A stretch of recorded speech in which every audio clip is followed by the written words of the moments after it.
Qui sont vraiment les combattants de Boko Haram? C'est la question que s'est posée une équipe de 50 chercheurs déployés dans la région du lac. Alors pour y répondre, ils ont identifié et interrogé 2544 désengagés, dont une majorité de femmes, une première dans le milieu de la recherche. Très concrètement, les désengagés, ce sont ces anciens combattants de Boko Haram qui ont déposé volontairement les armes.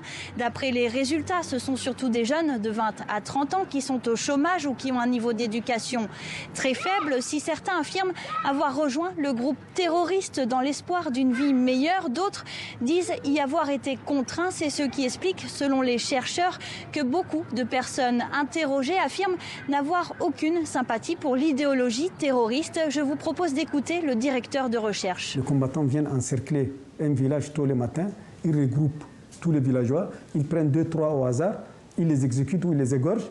Après, ils demandent l'avis de ceux qui restent. D'après vous, quelle sera l'avis? L'avis est positif. Ils prêtent allégeance à Boko Haram. Ça, c'est parmi la technicité de Boko Haram. Mais sur le plan idéologique, c'est 16%.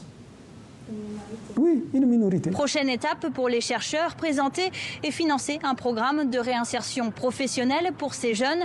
Reste la question judiciaire. Faut-il poursuivre pénalement ces anciens combattants dont certains ont commis des crimes ou des attaques? La question est actuellement en débat selon les autorités.